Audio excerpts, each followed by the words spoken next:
மது சாப்பிட்டதுனால எனக்கு ஸ்ட்ரெஸ் போச்சு, நான் ஃப்ரீ ஆகிட்டேன்னு 4 பேர் சொன்னால், அந்த மது சாப்பிட்டனால டென்ஷன் ஆகி பிரச்சனையாகி மற்ற ப்ராப்ளம் ஆகி லைஃப்பில் நிம்மதியும் ஆரோக்கியத்தையும் சந்தோஷத்தையும் தொலைச்சவங்க 40 பேர்.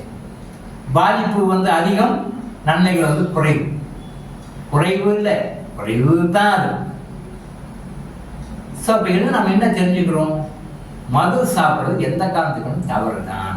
அது எந்த வகையும் நியாயப்படுத்தாதீங்க. அது எதுக்கு பர்மனன்ட் சொல்யூஷனே கிடையாது. அது வேண்டாம். அந்த சனியை விட்டு தொடங்கி வேண்டவே வேண்டாம். அது ஆணாக இருந்தாலும் சரி, பெண்ணாக.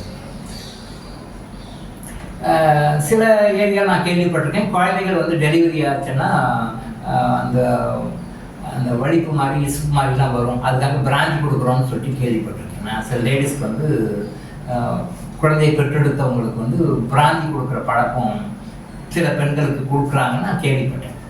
தவறான ஒரு செயல்முறை. இப்போ பிராந்தி வந்து இப்போ ரீசெண்டாக இப்போ வந்தது. அப்போது இந்த பிராந்தியை கண்டுபிடிச்சி, இந்த பிராந்தி வரதுக்கு முன்னாடி இருந்த பெண்கள்லாம் வந்து பிரசவம் ஆகும்போது பிராந்தி குடிச்சா வந்து ஹெல்த்தை மெயின்டைன் பண்ணிக்கிட்டாங்க. இவங்க சொல்கிற காரணம், குழந்தை டெலிவரி ஆச்சுன்னா கொஞ்சம் கொஞ்சம் ஒரு தொடர்ந்து 10 நாளைக்கு கொஞ்சம் கொஞ்சமாக பிராந்தி கொடுக்கணும் அப்படின்னு சொல்லி நானே கேள்விப்பட்டேன், நானே பார்த்துருக்கேன். நான் அது முழுக்க தவறு. யாரோ பிராந்தி குடிக்கிறவங்க வீட்டில் அவங்க ஒய்ஃபும் சொல்லி ஊற்றி கொடுத்தாரு, ஒய்ஃபோ அவங்க ரிலேட்டிவோ ஊற்றி கொடுக்குறாரு, சாப்பிட்றாரு. கொஞ்சம் அவங்க சாப்பிட்டாக்க இவனை கண்டுக்க மாட்டாங்க. அப்படி அந்த மியூச்சுவல் அண்டர்ஸ்டாண்டிங் தான் பண்ணுறாருன்னு நான் சொல்கிறேன் ஒழிய, இந்த பிராந்தியை சாப்பிட்டதுனால அந்த அம்மானுடைய உடல் வந்து நோய் சக்தி அதிகமாகுது, நல்லா ஆரோக்கியமாக இருக்கிறாங்க, குழந்தைங்க நல்லா ஆரோக்கியமாக இருக்குது, தாயும் ஆரோக்கியமாக இருக்காங்க, தாய்ப்பால் நல்லா கிடைக்குது, தாயும் செய்யும் நல்லா ஆரோக்கியமாக இருக்காங்கன்னா சொல்ல முடியாது. அப்படி ஒரு தவறான கருத்து திணிக்கப்பட்டிருக்கிறது. சுயநலத்திற்காக திணிக்கப்பட்டிருக்கிறது, அவ்வளோதான்.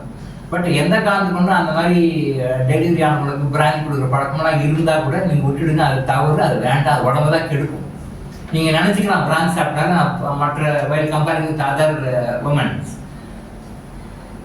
மற்ற குழந்தைகளை பெற்றெடுத்த மற்ற தாய்மார்களோட ஆரோக்கியமாக இருக்கேன் அப்படின்னு சொல்லி நீங்கள் நினச்சிக்கலாம். அப்படிலாம் கிடையாது. உடம்பு அடி வாங்கும், அதனுடைய பின்விளைவு ரொம்ப அதிகமாக இருக்கும். அதனால் தயவுசெய்து அந்த மாதிரி பழக்கம் இருக்கிறவங்க கூட பிராந்திலாம் குடிக்காதீங்க. பிராந்தி கொடுக்காதீங்க, பிராந்தி குடிக்காதீங்க.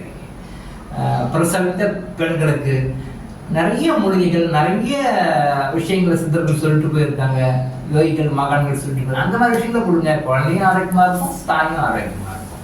தயவு செய்து இந்த பிராந்தி கொடுக்குற பழக்கத்தால விட்டுடுங்க. அது தவறான கருத்து. இந்த மாதிரியான விஷயங்களை ஃபாலோ பண்ணிங்கன்னா எப்பவுமே ஆரோக்கியமாக ஹாப்பியாக இருப்பீங்க. டாக்டர் இளங்கோ ஆயுஷ் ஹாஸ்பிட்டல் வழங்கும் விழிப்புணர்வு இது.